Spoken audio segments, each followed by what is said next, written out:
So, good day everyone. We're talking about data warehousing. We are now in chapter 18, the physical design process. So, here are the data warehousing physical design steps. First, develop standards. Standards take a greater importance in data warehouse environment, of course. So, standards range is the basis on how to name the fields in the database to how to conduct interviews with user department for requirement definition. This serves as the feedback to the data warehouse team. Second is create aggregates plan. The plan must spell out the exact types of aggregates you must build for each summarization. So you must create aggregate plan, so that's why your summarization will create a greater information. Number 3 is determine the data partitioning scheme, or we call that the division of information. So you must consider the following scheme. First is the fact table and the dimension table selected from partitioning. Second is the type of partitioning for each table, whether it is horizontal or vertical. Next is the number of partitioning for each table, the criteria for division for each table, and lastly is the description of how to make queries aware of partitions. So number 4 is establish clustering options. This technique involves placing and managing related data in the same physical block. For example, this you will put a data from two files. This file is like, for example, is movie. This file is for action movie, and this second file is for the animation movie. So that's why the two related data are separated to each other. So lastly, 5, prepare an indexing strategy. This is a crucial step of physical design. It is because indexing is you will imong hanayon imong information gikan sa sinugdanan taman katapusan. So that's why imo ang i-focus imo ang strategy in indexing. Dapat maayo siya para ang flow sa information maayo pod ang paghatag. Number 6, assign storage structure. Storage assignment plan must include other types of storage such as temporary, data extract files, the staging area, and any storage need for front-end application. Number 7, complete physical model. So this number is the last step of physical design. This final step reviews and confirms the completion of prior activities and tasks. You can code the data definition language statement or DDL in the chosen RDBMS and create the physical structure in data dictionary. Now we're going to optimizing physical storage. In the physical storage structure, when you break each data structure down to the physical storage level, you find the structure is stored as files in the physical storage. This is a collection of records in a file forms a block. A file comprises a block and each block contains of record. Optimizing physical storage is this. You will in filing of data information. Technique for optimizing data storage. Number 1, set the correct block size. A set of records is stored in a block. A data block in a file is the fundamental unit of input-output transfers from the database to memory where the data gets manipulated. Correct the block size to ensure that the data warehouse will have a better performance. Set the proper block usage parameters. Most of the leading DBMS allows to set block usage parameters at appropriate values and derive performance improvement. Generally, the two parameters govern the usage of the block percentage free, which is the percent that DBMS left of each block empty so that the record in the block can expand into it. The other one is the block percent use. This parameter sets a watermark level below which the amount of space in the block must fall before new records are accepted in that block. Number 3, manage the data migration. When a record in a block is updated and there is not enough space in the same block for storing the expanded record, then most DBMS move the entire updated record to another block and create a pointer to the migrated record. Number 4, manage block utilization. Manage block utilization is performed by adjusting the block percent free parameter downward and the blank percent use upward. Number 5, resolve dynamic extension. Dynamic extension is the task of finding a new extension for the new record. Reduce dynamic extension by allocation of large initial extents. So number 6 is employ file stripping technique. You perform when you split the data into multiple physical parts and store these individual parts on the separate physical device.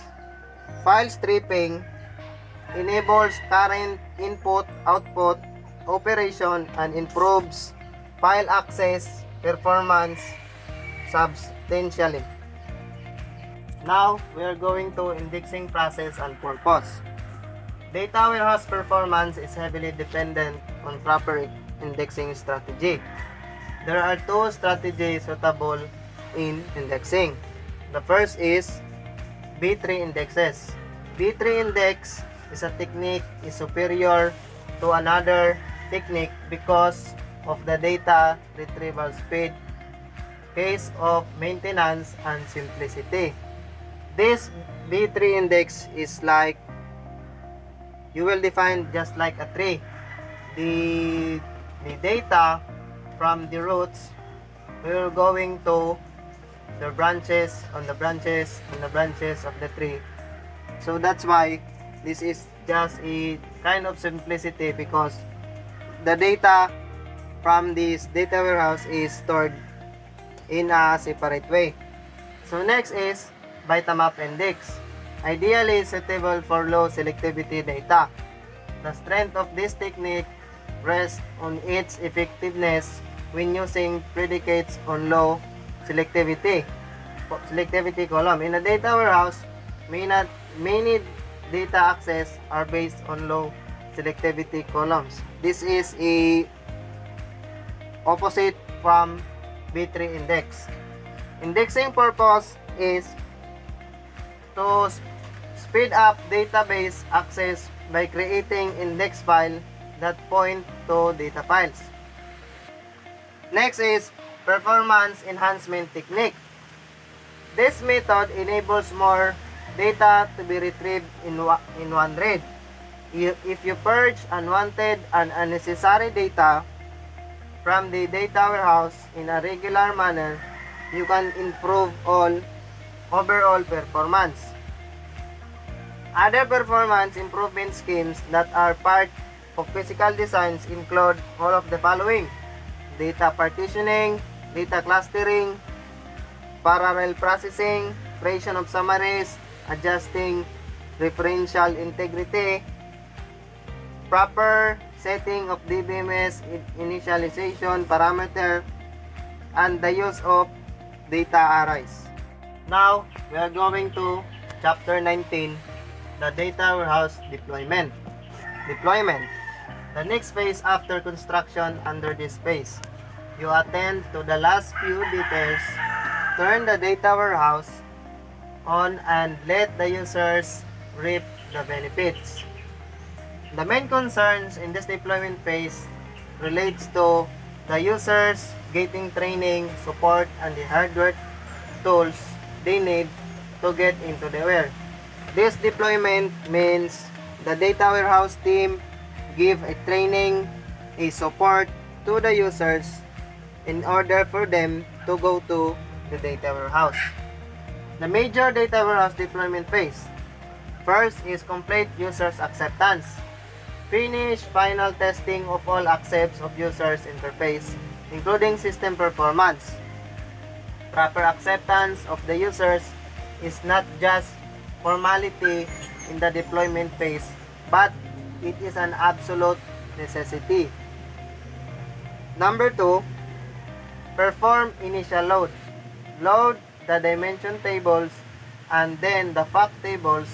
Create the aggregate or summary tables based on the records in that dimension and fact tables. 3. Get users desktop ready. Install all the need desktop users tools from the client machines. All the information's delivery for software to be installed, the hardware setup for the desktop machines, and the entire spectrum of requirements for network connections. Test all client machine. For that, the users will not interrupt to go to warehouse because all the machines that we will use to the data warehouse are all cleared and all the machines are all good and stable. Next is complete initial users training. Train the users on the data warehouse concepts, relevant contents, and the data access tools. Of course, in order for the users to become knowledgeable what data warehouse is. So 5 is institute initial user supports. Set up supports to assess all the users in basic usage, answers questions, and hold hands. It is because if you are a first taker, you should ask some questions in how to do it correctly. That's why they have the initial user supports. 6 is deploy in stages. This is the last. Divide the deployment into manageable stage in agreement with the users. Now, we are going to data warehousing, security, backup, and recovery. This is familiar to you because this security, backup, and recovery is we will use this like our social media accounts like Facebook and YouTube. This kind of setup, security, backup, and recovery have that kind of social media platform. The security provisions must cover all the information that is extracted from the data warehouse and stored in other data areas such as the OLAP system. So, here are usual provisions found in security policy for data warehouse. The scope of the information covered by the policy. Next, physical security, security at the workstation, network and connection, database access privilege, security clearance for data loading, user roles and privilege, security at levels of summarization, metadata security, OLAP security, web security, and last is resolution of security violations. So this scope must have a security. For that, the information or the data that flow in this kind of scope will have and can provide an information for the security of the data.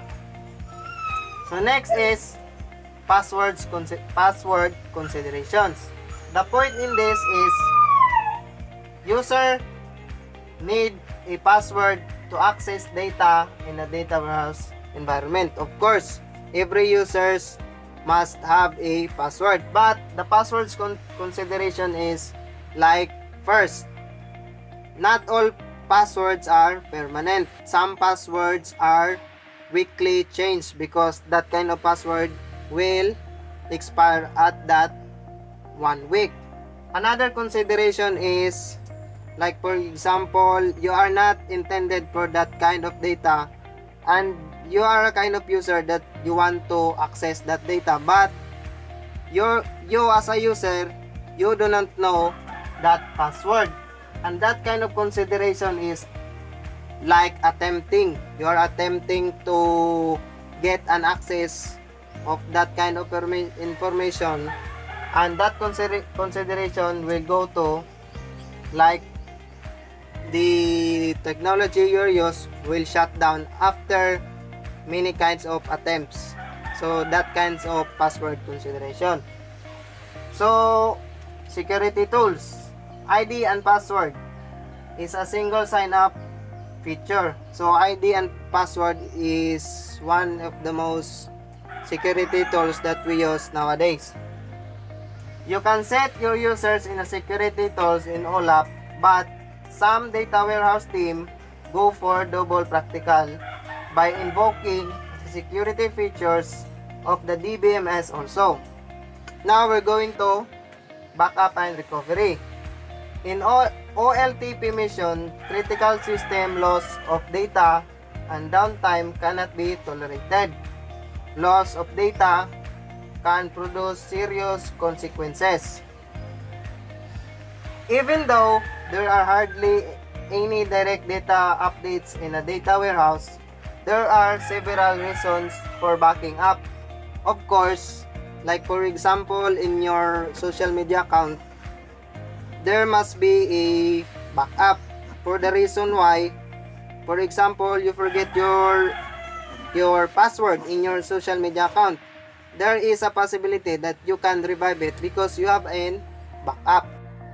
Now, we'll move on to chapter 20, the last chapter, growth and maintenance. Monitoring the data warehouse. The scope of the monitoring activity in the data warehouse extends over many features and functions. These results of monitoring activity give you the data needed plan for growth and to improve your performance. Monitoring statistics are indications whose values provide information about data warehouse functions. It provides information on the utilization of the hardware and software resources. It is used for growth planning because it provides clues as to what happened in the data warehouse and how can prepare for the data growth. Another way for fine-tuning that helps to improve performance. And collecting statistics on data warehouse, the two common methods apply to the collection process. First, sampling method. This is one of the two common of collecting statistics. Measures specific aspects of the system activity in regular intervals. So this method is you will get some sample for information, collection of information. Second is event-driven methods. The recording of the statistic does not happen in intervals, but only when a specified event takes place. This kind of method is good because the way it used, the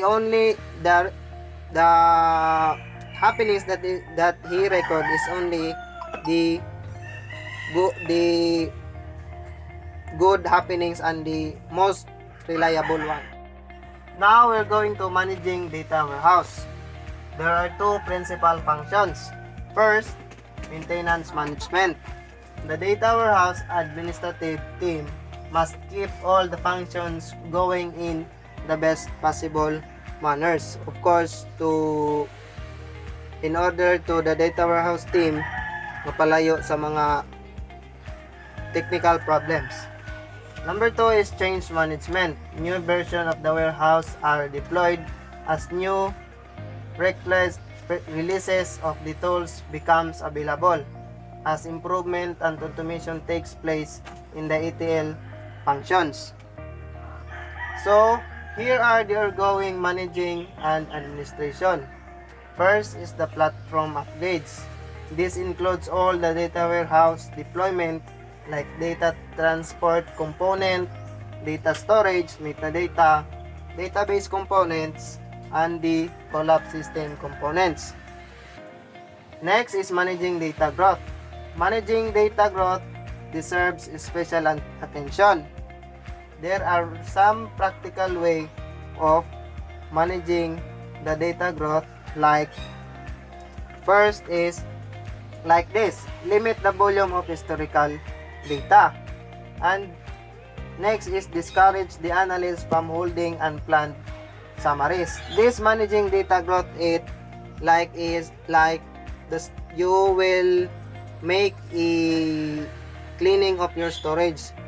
This means that you will not hold or you will not stock the old information, because as information goes to the storage must give or must going to their full capacity. So that's why in all in all data or and not needed data will go or will delete, so that the growth is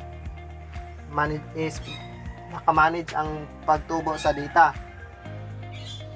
Like, and other is storage management, ATL means extraction, transformation, loading management, data model, revision, information delivery enhancement, ongoing fine tuning. So that ends our discussion about data warehousing. Thank you for watching. I am your student, Gerald B. Abad. Thank you and God bless.